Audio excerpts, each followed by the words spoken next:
Tantor Audio, a division of Recorded Books, presents The Homeschool Advantage, a child-focused approach to raising lifelong learners by Colleen Kessler, M.E.D.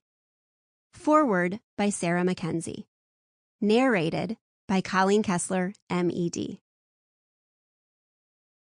Limit of liability, disclaimer of warranty.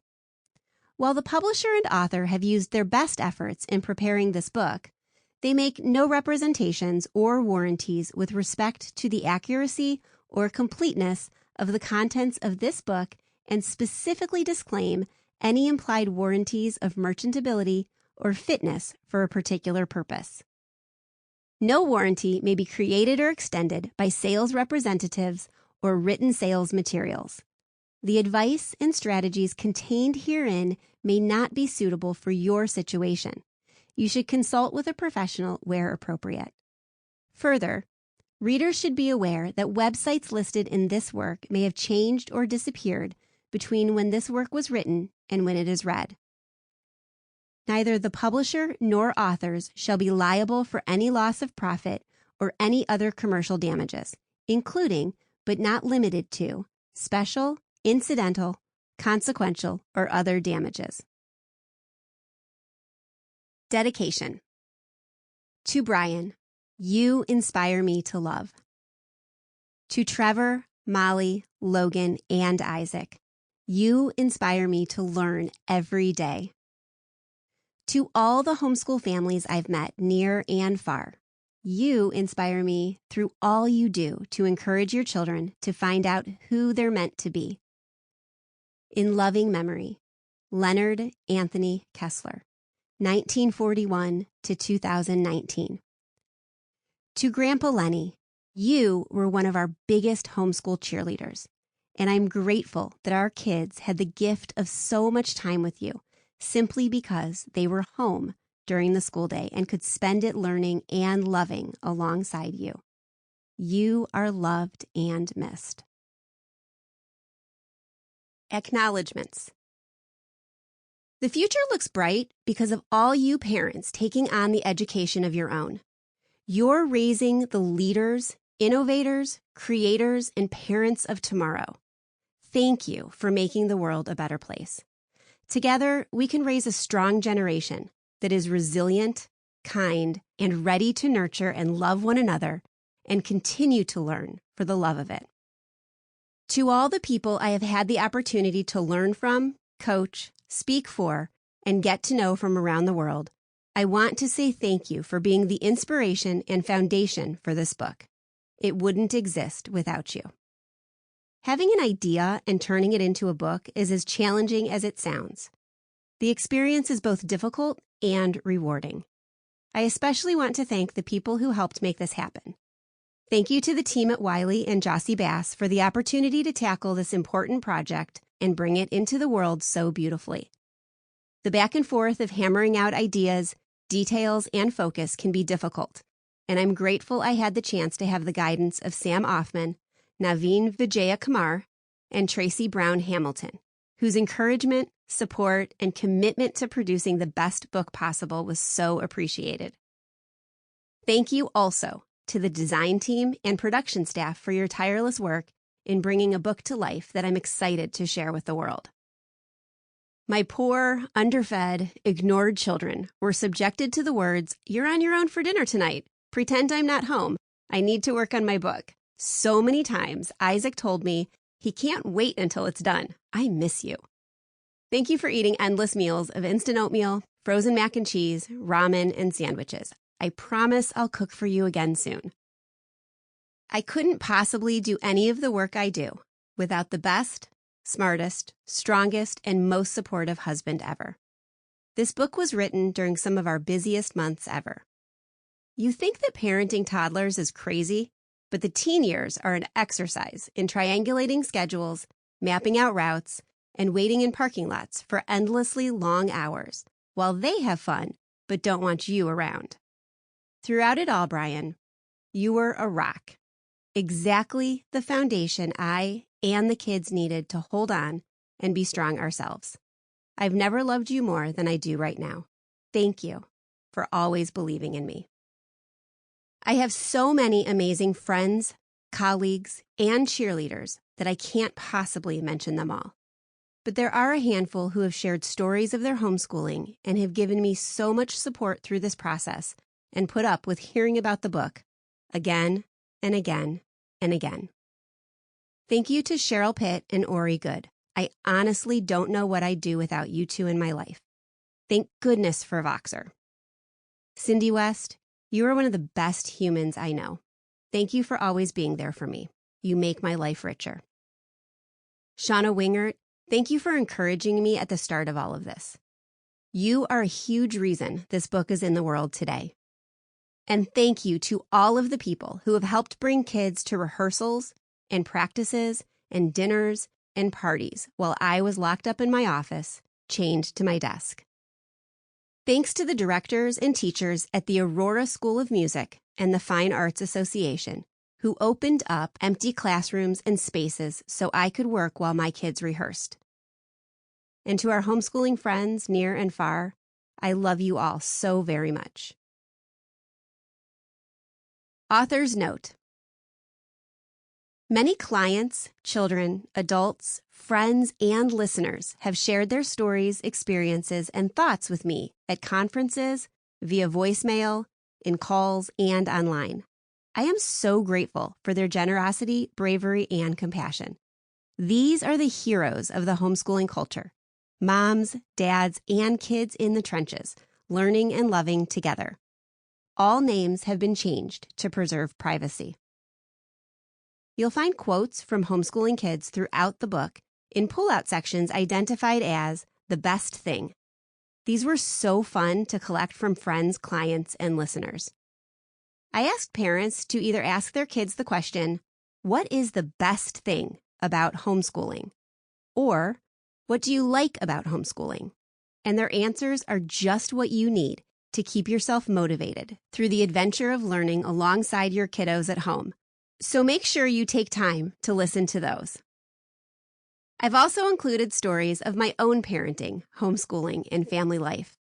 My 4 children and the stories they've agreed to allow me to share, they're their stories after all, are sprinkled throughout the book.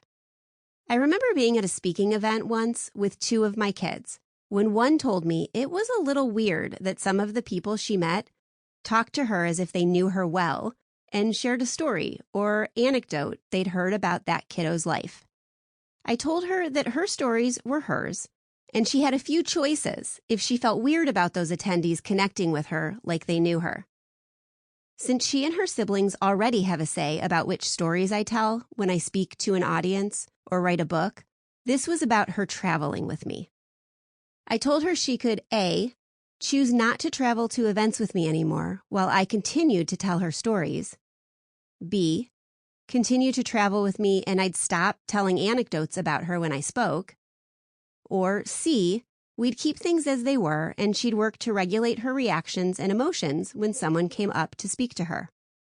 She thought about it for a few days, then told me I needed to continue sharing so those parents who felt the need to connect with her over a story that touched them could know they weren't alone in their parenting and homeschooling, and that she wanted to continue to be a part of those moments. Because my kids have seen the power of sharing and connecting with others, they agree to let me share their names and stories when I write and speak. So you'll hear a lot about them in this book, and I'll use their real names. I have 4 kiddos. At the time of this book's publication, Trevor is 21 and a homeschool graduate who began homeschooling in the middle of his 1st grade year and is now working in the field of audio and video editing and production. He edits several podcasts, including mine, and shoots videos for online course creators, various freelance clients in multiple industries, and has an ongoing media contract with a race car company. Molly is currently 17, a high school senior who has homeschooled since the beginning and plans on pursuing a BFA in musical theater once she graduates. My daughter Logan is a 15-year-old high school freshman who loves animals and hopes to either become a zookeeper or an animal trainer. And my youngest is 11-year-old Isaac, who, at the time of this book's publication, doesn't know what he wants to do with his life as he is just too young to make lifelong decisions because there's so much cool stuff to explore, Mom. So if you see references to Trevor, Molly, Logan, or Isaac, they're not only my children, but 4 of the coolest, most interesting people I know. For more homeschooling support, visit homeschooladvantage.resources, created especially as a companion to this book, or raisinglifelonglearners.com. You'll find articles, printables, links, resources, book lists, and ideas to enrich your homeschool, along with a contact page with a link to my email and voicemail so you can reach out if you ever need support. You are not alone in the homeschooling journey. Remember that. Forward by Sarah Mackenzie. Homeschooling is a funny business. We're all motivated to start homeschooling by different personal reasons, of course, but regardless of how you got here to this moment in which you're listening to a book about homeschooling, I can bet that at some point along the way you've had this thought. Maybe my child will be better served if we educate at home. And then, exactly 1.3 seconds later, you found yourself plagued by doubt. Am I cut out for homeschooling? What if I can't give my child what they need? What if I'm bad at it? What if they hate it? What if they don't learn? What if I can't teach them? Have I completely lost my mind? In all the years of homeschooling my own 6 kids, and in talking with thousands of homeschooling families all over the world, I've become convinced of this. There are as many successful ways to homeschool as there are homeschooled kids. Successful homeschoolers use all different teaching methods: classical, nature-based, literature-based, STEM, unit studies, online, unschooling, or some combination of any of those or a million others. They follow very rigid schedules, no schedule at all, or something in between. They outsource everything, outsource nothing, or outsource a little. They homeschool with fancy science equipment, road school across the country, run homesteads, or, like me, none of the above. My own homeschool looks pretty ordinary, aside from our embarrassingly extensive library use. Regardless of the myriad ways in which they do it, homeschooling families all over the world are raising confident, capable, well-educated kids.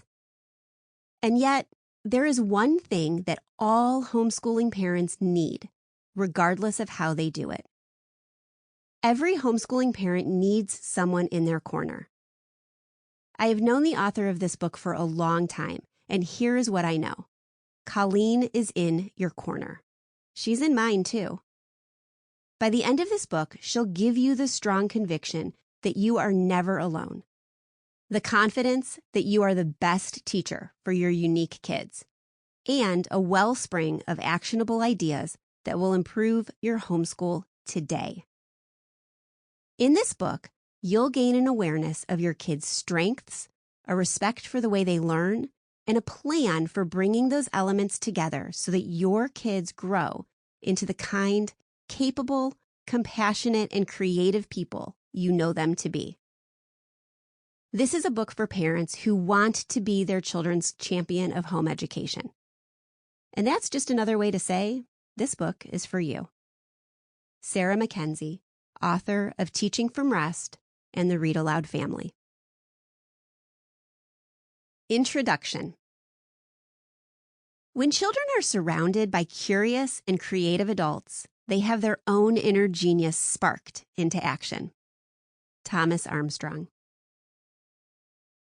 Just because a lot of people are saying the same thing loudly over and over doesn't mean it's true. From the Very Persistent Gappers of Fripp by George Saunders. He is an extreme thinker.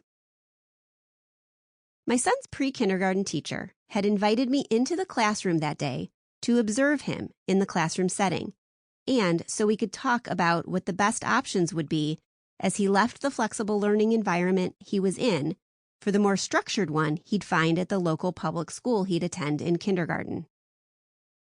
She asked me to sit in the back of the room and simply observe their read-aloud session, and told me we'd talk afterward once she'd led the kids down the hall to their music class. So I did. I sat at a tiny chair in the back of the small classroom and watched as she called the 12 kiddos over to the carpet to sit in a semicircle around her chair. She pulled out a sweet picture book that featured a little boy getting into all sorts of mischief during the day as he avoided what he was supposed to be doing in the first place, only to realize what he'd done, then backtrack to fix it all and complete the tasks before his mother returned home. 11 of the kids in the class sat with rapt attention as the perky preschool teacher's voice filled the room. Unlike the rest of his classmates, my son rolled around the side of the classroom. He crawled back and forth and back and forth. He sprawled on the table, then under the table. Just as he upended himself into a headstand against the wall, head cushioned by a pillow, and I was about to rise and intervene through my haze of first-time mom mortification, the teacher caught my eye and shook her head gently. I sat through the rest of the story while 11 little faces stared intently at the book in their teacher's hands, and one closed his eyes while standing inverted against the side wall of the classroom and felt like a complete failure. Sure, he was my first child, and we all fail a bit with the firstborn, right? But I was also a teacher of almost 15 years with a master's degree, an educational speaker and trainer, an author, and had nannied all through college. I wasn't inexperienced, and I knew this kid.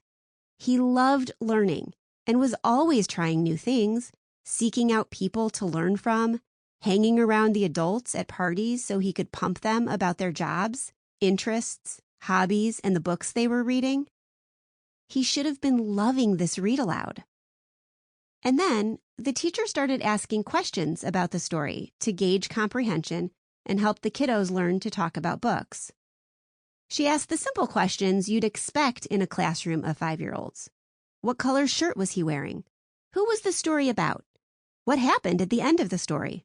Where did it take place? Then she asked what the kids would have done if they had been in the boy's place. And my son flipped out of his inversion and crept closer to the carpet. A few of the kiddos answered, saying they'd have done what the boy did, or hidden from the old man, or kept the pie all to himself. My son raised his hand. Mrs. Mowry, that boy had a lot of adventures, but if I were him, I would have just done what my mom asked me to do in the first place. He ended up having to fix a lot of messes and mistakes, and then still did what he was supposed to in the end. If he had just done it right away, he would have been able to play after and wouldn't have had so much extra work to deal with. When she asked if he always did what he was told right away, he answered, with a sheepish grin in my direction, that no, he didn't, and it did get him into trouble sometimes. But he usually wished he'd just done it right the first time, and the boy should too. His teacher sent a little smile in my direction, bustled the kids into line, and led them to the music teacher's room down the hall before coming back to talk to me. When she came back, she said those words to me and went on to tell me she was worried for his future in school. He was slated to attend our local public school the next year and would be in a classroom of 30 or more students, with teachers who were doing their best to meet the needs of all the kids in the rooms, but who just couldn't logistically be all to every one of the children in their classes. Mrs. Mowry was an exemplary teacher. She took the time to get to know each of those little people in her tiny classroom, their strengths, weaknesses, interests, even the things they loathed, and met them where they were, encouraging them to learn and discover new things every day. For kids like my son, she incorporated movement, novelty, opportunities for higher level thinking, and engaged him in interesting conversations as often as she could. It was the best kind of educational experience, individualized to each of the kiddos in that room. At that moment in time, my son loved learning. That love of learning began fading once he moved into the local school for kindergarten. That transition marked the beginning of meetings, observations, parent-teacher conferences, failures, and disappointments. The first time we were called to come in and talk to the teacher was about him shredding his nap mat during the state-mandated rest time. His teacher, a kind and loving woman, was at wit's end because she was required by district policy to keep the kids on their nap mats for 45 minutes each day, and my son would roll, talk, disrupt, and shred the whole time. After many conversations and conferences with guidance counselors and the principal, we finally reached a compromise. My son, who had given up naps for good at around 6 months of age, could have a small box of logic puzzles, games, and books at his rest spot, and he'd work on those silently on his mat for the required time. Then he and his teacher would have a 5-minute conversation about all the thoughts that had swirled in his head while he rested and couldn't talk about them. But that wasn't the end of it. We got to know the staff at the elementary school very well as we were repeatedly called in to discuss my son's behaviors. And they weren't the typical calls one expects when dealing with a rambunctious, impulsive boy forced to sit still for large chunks of his day. I'll never forget the day we were called into the guidance counselor's office because my son had allegedly threatened another boy on the playground and was being sent home and suspended the next day. I saw his wide eyes staring out from across the hall, where he sat with an aide while I was ushered into the office to talk with the guidance counselor, teacher, and principal. It seems that a playground volunteer had overheard him shout, "I'm going to stab you with my knife," to his best friend, while they were playing a game of hunt, one they'd invented while running the neighborhood and played nearly every day after school. His friend laughed it off and shouted back that he'd never be caught. But the damage was done. While his buddy looked on in mild horror and tried to explain that it wasn't a big deal, the aide tugged my son inside to have the threat dealt with. And as the principal and guidance counselor calmly explained, the school had a zero-tolerance policy with regards to threatening language, so my 6-year-old must be suspended. While I agreed completely that my kiddo needed to understand that words have power, there were places and situations where certain words and games were inappropriate, and that it was important to know how to behave in a school setting, I also didn't believe that zero tolerance equaled zero common sense. When his principal suggested that the suspension was the only logical consequence, and that he'd have to also miss the Dad's Day event that was happening later that week, despite my husband having already requested the day off, I protested. That extreme thinker could learn a powerful lesson, but I was worried that this particular sentence would teach the wrong one, as the punishment didn't quite fit the crime. I suggested lost or heavily supervised recess time, even volunteering to come in myself and facilitate the most boring, miserable period so he'd want to behave and regain the joy of free play at recess, while making sure to guard his words going forward. But the staff was immovable. Suspension was the only option, and the consequence would increase with any more infractions. I told them that I still felt they were missing out on an opportunity to teach him something about the power of words, as well as how to get along with others, but reassured that when I left the room, I'd support their decision within his hearing. I was worried, though, as I thought the wrong lesson may have been taught. My son was an outside-the-box thinker and processed the world in unique ways. My worry was founded a few weeks later. The school was preparing for standardized testing, and my son showed open hostility about the idea of sitting still, filling in bubbles, and wasting, in his words, a whole day of learning fun. He loved his kindergarten teacher and the double room she shared with another teacher. They had set up a collaborative system where the kids moved freely between rooms, working in small groups, centers, and on projects throughout the day. It was the perfect setup for a kinesthetic mover like my guy was. And now that the rest time problem had been solved, he loved being in the classroom. However, he was dreading testing week. The day before testing was to start, I received another call from the school, asking that I come in as soon as possible to meet with the principal. I dropped the baby and preschooler off at a neighbor's and rushed into the school. What was it now? The secretary was cryptic, though she assured me nobody was hurt. I'll never forget seeing the principal's face as I sat across from her that day. She sat, waiting and tapping her feet at the table in the conference room. I remember her taking a deep breath and squaring her shoulders before speaking. She apologized for not thinking past a policy and remembering to take young kids' differences into account when we last met. It seems that before she went into administration, she had worked with gifted elementary students and had forgotten to remember how quirky and innovative their thinking could be. And while my son was not yet identified as gifted, he was certainly like the kids she had once taught. She told me that my son had set up things so that he and his best friend were talking next to the kid in the class who enjoyed a reputation as the class snitch during a break when an aide was facilitating the group. He told his buddy that he wanted to kill him. His friend told him to stop saying stupid things like that or he'd just get into trouble again, and walked away. The other kiddo, though, went right to that aide and told her what he'd said. She brought him to the principal's office and sat with him while they discussed calling me. The principal told my son that he'd earned another day's suspension, and she was disappointed that he hadn't learned how important words were when talking to other kids at school.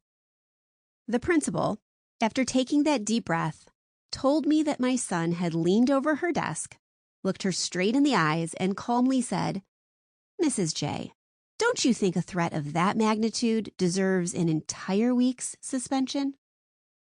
It seems that he had staged the whole thing so he could get out of testing the next week.